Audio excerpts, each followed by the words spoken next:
Good news guys, Starbucks, merek kopi kebanggaan Amerika Serikat, akhirnya tumbang juga. Perusahaan kopi raksasa Starbucks mengumumkan penutupan gerai. Starbucks is closing more of its stores and laying off more of its staffers. Their jobs are being eliminated and stores are being closed down to the surprise of employees and customers this morning. Dan ini kabar baik buat jutaan rakyat Indonesia yang bakal tambah kaya raya nih kalau Starbucks tumbang. Loh kok bisa? Kalau penasaran makanya jangan di skip video ini. Let's check this out. Jadi guys, gerai Starbucks itu terus berguguran, bahkan ya hampir 1.000 orang karyawannya bakal kena PHK. Ini di Amerika doang nih dan bakal segera menjalar sebetulnya ke seluruh dunia lain. Jadi kalau teman-teman lihat berita-berita yang tadi, wah betul-betul heboh deh.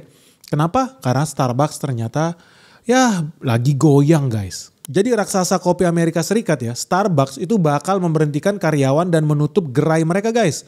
Ini udah jadi bagian dari rencana restrukturisasi mereka senilai $1 miliar alias 16,5 triliun rupiah. Gila. Perusahaan bakal lakukan efisiensi besar-besaran dengan memangkas 900 karyawannya di Amerika doang nih. Nah penutupan gerai-gerai tersebut bakal berdampak guys. Jadi sekitar 1% lah dari total jumlah gerai Starbucks yang ada di Amerika itu bakal berkurang. Jadi awal tahun 2024 perusahaan ini punya 18.424 kedai kopi. Tapi dengan penghematan ini, penutupan ini mereka bakal cuma punya 18.300 lokasi. Nah dari sini lu bisa ambil kesimpulan ya bahwa ya jumlah toko Starbucks bukan makin bertambah tapi makin berkurang. Artinya omzet dia juga makin berkurang bukan bertambah. Lalu pertanyaannya, restrukturisasi ini terjadi gara-gara apa? Kok tiba-tiba mendadak hemat? Contoh kayak Indonesia kok tiba-tiba menjadi penghematan ya? Ya karena penjualan Starbucks itu selama 6 kuartal berturut-turut itu bukan meroket ke bulan tapi malah makin nyungsep. Teman-teman bisa lihat di layar kaca. Di Amerika Serikat yang warna hijau, di kuartal 2 2023, penjualan mereka itu masih tumbuh di atas 10%. Tetapi masuk kuartal 3 2023 yang warna hijau, itu terus menurun menjadi di bawah 10%. Kuartal 4 2023 di bawah 10%, kuartal 1 2024 di bawah 5%, bahkan masuk kuartal 2 tahun 2024 itu minus guys. Dan minus ini parahnya kalau lu lihat di layar kaca itu terus berlanjut setiap tahunnya. Jadi setiap tahun penjualan Starbucks itu minus dan minus. Jadi gak ada growth, yang ada malah minus. Nah lu bisa lihat juga ya di kuartal 3 2023 Starbucks itu tempat cuan gede, tumbuh tinggi drastis. Kenapa? Karena dari penjualan di China. Starbucks China mencapai level tertingginya di kuartal 3 2023. Tetapi ternyata setelah kuartal 3 2023 sampai detik ini berkurang terus. Bahkan beberapa kali sampai minus juga nih di Starbucks China. Lantas kenapa penjualan Starbucks itu terus berkurang guys? Sebenarnya ya lu gampang ya. Ini lu bisa lihat bukan cuma di Amerika atau di China no. Tapi dari Indonesia lu udah bisa lihat. Pertama, harga Starbucks itu mahal banget. Nggak kompetitif lah. Makin banyak kopi-kopi lain yang bermunculan. Bukan cuma di Amerika, bukan cuma di China. Tapi kita ambil contoh di Indonesia aja ya. Lu udah lihat lah kemarin tuh ada yang baru IPO namanya Fore. Lalu yang lebih murah lagi ada banyak. Ada Tuku, Kopi Kenangan, Janji Jiwa. Waduh gila banyak banget dah. Makin banyak kompetitornya yang rasanya lebih enak, harga lebih murah. Plus lagi serangan dari boykot. Ya teman-teman tahu lah Starbucks itu masuk dalam daftar BDS. Jadi daftar perusahaan-perusahaan yang mau diboykot nih sama orang-orang yang merasa Palestina itu harus kita bela. Nah Starbucks di Indonesia sendiri itu udah tutup 11 outlet. Kenapa ini dilakukan? Ya karena orang makin males bertransaksi di Starbucks karena mereka diduga terlibat dan mendukung Israel. Ya lu tahu sendiri lah. Ya seluruh dunia lagi sentimen nih terkait isu Israel-Palestina. Nah padahal ya di Indonesia Starbucks itu sebetulnya biasanya buka toko sampai 70-80 toko setiap tahunnya itu target mereka. Nah gara-gara gerakan ini, boykot ini, mereka jadi targetnya cuma buka 10 dan ya 10-15 toko lah setiap tahun. Dan ya suka gak suka memang faktanya berdampak karena ada gerakan boykot ini guys. Nah kan lu tahu dong ini channel investasi ya. Dan di depan gue udah bilang ya, Indonesia diuntungkan loh dengan penurunan penjualan Starbucks. Kok bisa? Makanya lu jangan di skip videonya nih. Bentar lagi gue bakal kasih tahu alasannya. Tapi satu yang pasti karena di channel investasi dan lu lihat tadi, Starbucks itu bukannya toko yang tambah banyak tapi malah berkurang, makin banyak PHK di mana-mana. Dan itu namanya juga channel investasi ya kita buka sahamnya. Ternyata ini ke-translate ke sahamnya Starbucks itu sendiri. Teman-teman kalau lihat di layar kaca, saham Starbucks dalam 1 tahun terakhir ini ya tentu saja bukannya meroket ke bulan tapi sudah minus lebih dari 15% dalam 1 tahun terakhir. Nah tapi anehnya ya Saham kan minus, perusahaan harusnya lakukan penghematan ya dengan PHK karyawan. Dan mereka juga buktinya menutup beberapa gerai mereka. Cuman anehnya gaji CEO-nya Starbucks itu nggak turun. Jadi kita udah lihat nih laporan keuangannya Starbucks ya tahun 2024. Rata-rata gaji pegawai Starbucks itu cuma 248 juta per tahun. Alias rata-rata gaji pegawai Starbucks itu 20 juta per bulan. Lu bayangin ya, kopi sebesar Starbucks itu gaji rata-rata karyawannya itu 20 juta per bulan.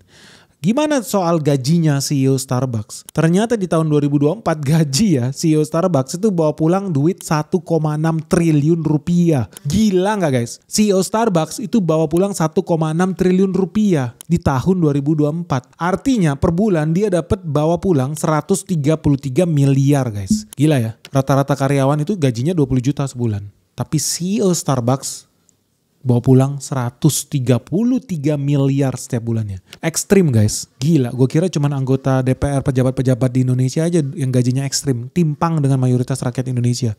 Ternyata di Amerika yang punya kedai kopi gajinya miliaran guys, ratusan miliar. Dan ini beratus-ratus kali lipat lebih besar dibandingkan karyawan yang terbawah. Wis, ekstrim ketimpangan di sana loh. Tapi kenapa ya di awal gue bilang ini aneh, dan yang kedua kenapa ini menguntungkan Indonesia ketika Starbucks malah goyang. Karena seperti di Indonesia ya, Starbucks di Amerika, Starbucks di China, pasar terbesar mereka di luar Amerika, itu mereka menghadapi kompetitor yang berat. Kalau di Indonesia Starbucks itu perang sama harga yang lebih murah namanya kopi kenangan, janji jiwa, tuku dan lain sebagainya.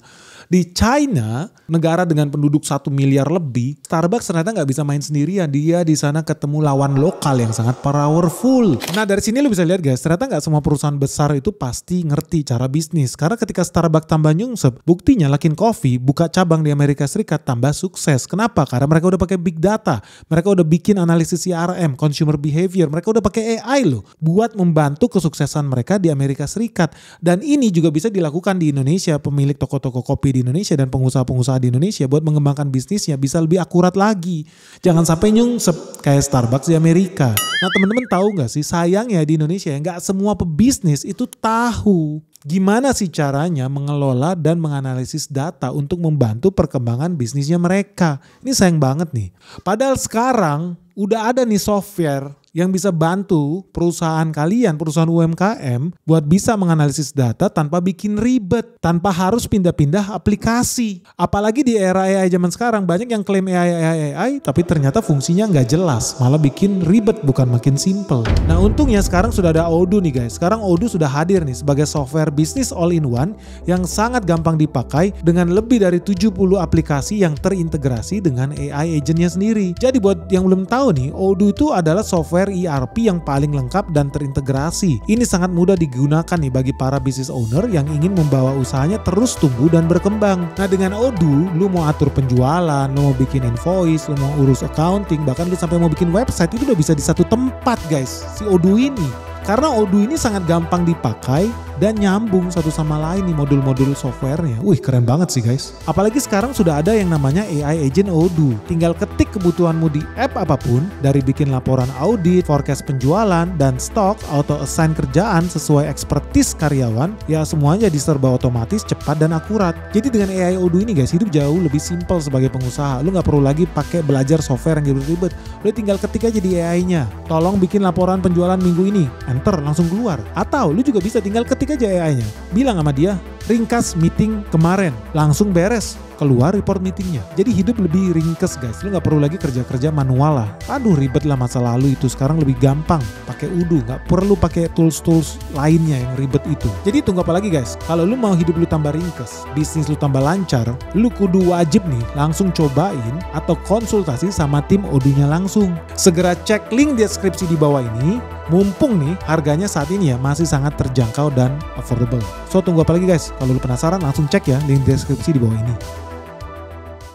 Starbucks ternyata nggak bisa main sendirian. Dia di sana ketemu lawan lokal yang sangat powerful. Namanya Luckin Coffee. Sebuah kopi warna biru, gambarnya rusa. Teman-teman tahu, Luckin Coffee itu bahkan sudah menggeser Starbucks menjadi jaringan ya toko kopi terbesar di China. Dan dunia sekarang lagi heboh membicarakan Luckin Coffee kok bisa-bisanya merek lokal China berhasil menaklukkan merek kopi nomor 1 di dunia. Kok bisa? Ya wajar aja, berdasarkan data ya, di China memang faktanya profit Luckin Coffee atau Coffee Luckin ini sudah mengalahkan Starbucks. Jadi buat teman-teman yang belum tahu ya, Luckin Coffee di tahun 2023 aja, total penjualannya sudah sampai 57 triliun loh dalam 1 tahun. Sementara Starbucks di China di tahun yang sama, di tahun 2023, mereka omsetnya cuma 52 triliun. Artinya merek lokal China, Luckin Coffee, berhasil menjual 8% lebih banyak daripada Starbucks.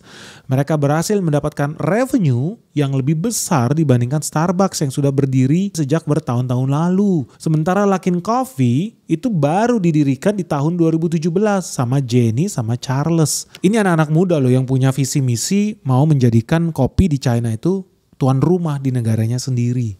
Mereka nggak rela ditindas sama merek Amerika Serikat guys. Hebat ya Luckin Coffee ini ya. By the way, gimana sih caranya mereka bisa grow sebegitu hebat?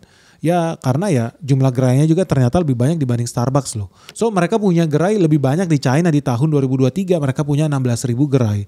Starbucks cuma 8.000 gerai. Gimana sih strategi ekspansi dia? Ya gampang. Dia bikin toko yang sama mewahnya, sama menyenangkannya, sama funnya, sama nyamannya seperti toko Starbucks. Tapi harga kopinya jauh lebih masuk akal. Nah karena mereka punya pertumbuhan gerai yang jauh lebih cepat mengalahkan Starbucks dan mereka punya omset yang tumbuh jauh lebih cepat dibandingkan Starbucks. Kalau tadi udah lihat ya, sahamnya Starbucks 1 tahun terakhir nyungsep 15%. Lu udah tahu dong apa yang terjadi dengan sahamnya Luckin Coffee? Ya di periode yang sama 1 tahun ini mereka udah naik 70% lebih guys. Jadi dari sini lu bisa lihat ya memang dunia saham itu ya berdasarkan fakta aja realitanya. Kalau kopi lu diterima, produk lu diterima dibandingkan kompetitor, udah pastilah lu harga sahamnya naik, kompetitor lu tambah nyungsep. Dan realita ini ya ke-translate dalam sahamnya Luckin Coffee yang tumbuh terus mengalahkan sahamnya Starbucks. Dan bukan cuma sampai di situ guys, Luckin Coffee ini begitu hebatnya ya karena mereka sudah berhasil menang di home marketnya mereka. Mereka bukan jagoan kampung, jagoan kandang. Sekarang mereka sudah berada di level yang berani menyerang Starbucks di markas besar mereka sendiri. Jadi per hari ini Luckin Coffee itu udah resmi menyerang Starbucks. Mereka buka cabang di Amerika Serikat. Bayangkan di New York Luckin Coffee sekarang udah punya 5 cabang guys. Nah ini patut dicontoh nih sama merek-merek lokal kopi di Indonesia ya. Kalau lu udah jadi jagoan lokal, ya harapannya lu juga bisa membawa kopi kita go internasional. Memang gue udah lihat beberapa merek kopi lokal. Contoh kemarin gue ke Changi itu gue lihat ada kedainya kopi kenangan. Wih gue salut juga, seneng juga gue lihat. Ada merek lokal kita nih di Singapura. So ini mungkin ya bisa jadi awal ya dari hilirisasi yang kita inginkan bahwa kita nggak lagi jualan biji kopi kering. Sumber daya alam kita jual dengan harga murah. Semoga ini bisa jadi awal kita masuk ke hilirisasi. Tapi kembali lagi ke Luckin Coffee lah. Kenapa dia mulai berani bernyali? Tentu karena dia udah menang di home market dia.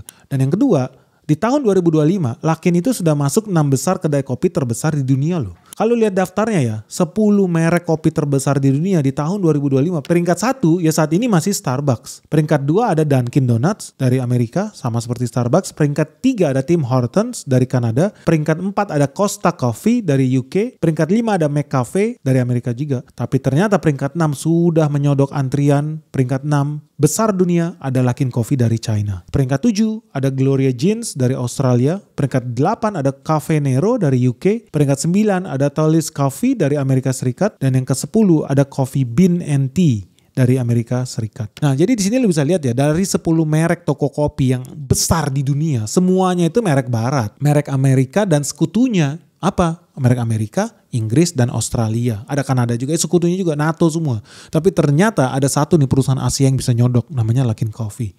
Hebat ya, dari 10 perusahaan itu ternyata ada perusahaan Asia loh. Kita harus berbangga dan harus senang. Kenapa bisa? Lu tahu gak sih apa yang menyebabkan Luckin Coffee itu berbeda dengan kopi-kopi yang lain dan dia bisa nyodok antrian langsung masuk 10 besar dunia loh. Bukan 10 besar Kazakhstan atau 10 besar Asia Tenggara atau 10 besar Asia, no. 10 besar dunia kok bisa? Karena ternyata mereka punya resep jitu yang namanya kopi dengan rasa Indonesia. Pakai apa bahannya? Minum kopi pakai coconut milk atau minum kopi pakai santan. Dan apa yang bikin hebat? Santannya, coconutnya, kelapanya ternyata berasal dari Indonesia guys. Bahkan ya Luckin Coffee itu gak malu-malu. Dia bilang di Instagramnya mereka sendiri, oh thanks to Indonesia kami bangga sekali loh bisa bikin kesepakatan dagang dengan rakyat Sulawesi. Wah hebat nih rakyat Sulawesi dari Pulau Banggai itu ternyata yang memberikan salah satu supplier santan ke Luckin Coffee. Gila ya. ternyata produk Indonesia itu dicintai oleh rakyat di dunia, dicintai oleh rakyat China. Dan ini kabar baik buat kita. Kenapa ini kabar baik guys? Ya kalau seandainya Luckin Coffee makin banyak, makin laku, makin laris, berarti jutaan petani kelapa yang ada di Indonesia bakal makin kaya raya. Apalagi ini juga pasti bakal menarik masuknya investasi asing ke Indonesia. Makanya gue gak kaget ya ketika kemarin ya Danantara ya, Roshan Roslani bilang hilirisasi kelapa di Indonesia itu bakal masuk investasi senilai 1,6 triliun. Gila gak? Bayangin guys, kita bakal dapat duit 1,6 triliun tuh. Bakal makin happy lagi nih petani kelapa di Indonesia. Dan ini hal yang sangat baik dan ini penting buat kita dukung. Karena petani kelapa di Indonesia guys selama ini tuh ditindas. Diinjek-injek. Lu tahu satu butir kelapa di petani itu paling dibeli harga 2.000 perak. 3.000 perak buat satu butir kelapa guys. Sedih banget loh. Tapi sejak adanya Luckin Coffee, sejak adanya resep baru, sejak digunakannya santan dari Indonesia, lu tahu harga kelapa di pasaran, petani itu udah bisa jual sampai harga 20.000, 30.000 per butirnya. Apa nggak happy guys? Jujur aja, dari sini kita bisa lihat ya, menteri yang zaman dulu itu kerjanya apa? Ya kita berbangga lah sama menteri pertanian kita ya. Bahwa apa? Faktanya memang betul, hilirisasi ini bisa membawa duit ribuan triliun. Kalau tadi Roshan Roslani bilang bisa dapat 1,6 triliun itu masih kecil guys. Lu tahu kalau kita jalanin hilirisasi ini di dunia pertanian aja, di Indonesia bisa dapat 2.600 triliun guys. Nah ini juga kabar baik buat ya penciptaan lapangan kerja di Indonesia. Karena lu tahu ya, satu orang manusia itu cuma bisa mengerjakan 1,5 hektar lah buat lahan kelapa ini. Nah kita udah hitung sih kalau masuk investasi di dunia pertanian kelapa doang nih ya. Penciptaan lapangan kerja itu bisa sampai 2 juta orang lebih loh. 2 juta sampai 3 juta orang. Ini baru di hulunya. Kita belum bicara hilirisasi. Hilirisasi ya pabriknya tadi. Kita bisa mengelola apa? Coconut milk. Kita bisa bikin apa? Hydro cocoa. Kita bisa bikin apa? Virgin coconut oil dan lain sebagainya. Ini bisa menciptakan 400.000 tenaga kerja baru terkait hilirisasi. Jadi di hulunya tercipta tenaga baru, petani-petani baru, di hilirnya juga tercipta lapangan kerja baru buat buru-buru pabrik itu. So ini kabar baik dan memang udah suarakan ini sejak bertahun-tahun lalu. Indonesia harus stop jadi orang bodoh. Kita harus dukung dunia pertanian. Wajib hilirisasi itu harga mati guys. Ya karena faktanya lu udah bisa lihat ya. Gue yakin petani-petani kelapa tolong komentar di bawah ini. Lu tambah happy gak tahun-tahun belakangan ini? Harga lu ternyata naik tinggi kan. Jadi lu bayangin ya kalau kita kombinasikan ya penciptaan lapangan kerja di hulu 3 juta petani baru, di hilir 400.000 tenaga baru, total itu 3,4 juta tenaga kerja. Ya kalau kita rata-rata lah penghasilannya 1,5 juta aja. 1,5 juta rupiah per bulan itu kemurahan sih sebenarnya. Tapi gue hitung 1,5 juta rupiah per bulan kali 3,4 juta jiwa itu perputaran duitnya setara 4,7 triliun loh setiap bulannya. Kalau setiap tahunnya itu setara 57 triliun. Lu bayangin 57 triliun. Ini kalau penghitungan gajinya cuma 1,5 juta. Kecil banget sih. Tapi kalau kita hitung 3 juta sebulan. Artinya penciptaan nilai ekonominya itu bisa di atas 100 triliun setiap tahunnya. Kaget. So dari sini lu bisa ukur ya.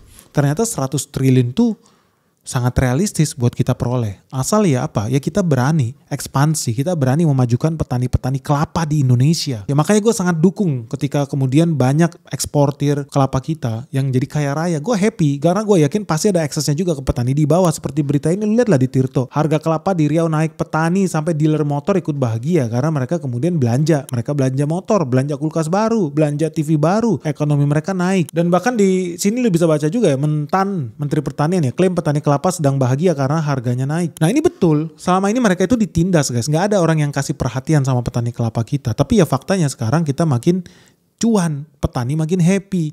Kalau zaman dulu dipersulit mau ekspor guys. Gila gak? Bahkan sampai ya ketika kemarin itu Mentan tuh dipaksa loh buat menghentikan ekspor. Kan bodoh banget ini. Ini mafia-mafia ini parah banget. Akibatnya apa ya? Kalau betul-betul ditutup keran ekspor itu, makin menderita petani kita. Masa petani kita nggak berhak kaya sih? Gua sih sangat setuju kalau seandainya keran ekspor itu dibuka aja. Ya kalau petani berhak menikmati harga yang lebih tinggi, kenapa enggak? Ya kalau lu nggak suka dengan itu, bikin pabrik lah di Indonesia. Supaya lu bisa menyerap itu. Kalau lu nggak bisa menyerap itu dengan harga yang baik, ya mendingan jual ke luar negeri. Emang kenapa? Emang dosa petani untung kaya raya? Makanya gue sakit keras nih kemarin. Soal ibu-ibu rumah tangga harus dibela karena mereka beli kelapa harganya jadi mahal. Hey, lu bertahun-tahun menikmati harga kelapa murah dengan menginjak-injak harga diri petani di lapangan. Harga 2.000-3.000 per butir. Hari ini mereka kalau bisa dapat cuan 20.000 emang kenapa sih? Nggak tiap hari pun mereka bisa nikmatin. Itu udah bertahun-tahun mereka menderita nggak ada yang peduli sampai Menteri Pertanian yang baru ini datang. Dan that's the fact. Jadi kalau gue sih pro, petani memang berhak sejahtera dong. Setuju gak? So kembali lagi guys, dari sini lu bisa lihat ya kenapa harga Starbucks tuh makin lama makin nyungsep sahamnya, tapi Luckin Coffee makin naik. Ternyata di situ ada unsur Indonesia juga. Jadi lu harus berbangga hati karena ternyata produk kita sangat diminati oleh dunia internasional guys. Nah pertanyaannya menurut kamu ya, apakah Luckin Coffee bisa mengalahkan Starbucks di seluruh dunia? Karena Luckin Coffee udah berhasil mengalahkan Starbucks di China. Bisa gak ya Luckin Coffee itu mengalahkan Starbucks di seluruh dunia? Di Eropa, di Jepang, di Indonesia, di Amerika. Karena kalau Luckin Coffee makin berjaya ya Indonesia ternyata tambah cuan juga guys. Dan satu hal lagi yang paling penting ya. Kalau kemudian kelapa kita makin berjaya dan makin banyak orang yang senang investasi, pabrik, hilirisasi, nambah kebun kelapa di Indonesia. Emiten apa sih yang bakal diuntungkan guys? Coba tulis dong pandangan kalian di bawah ini.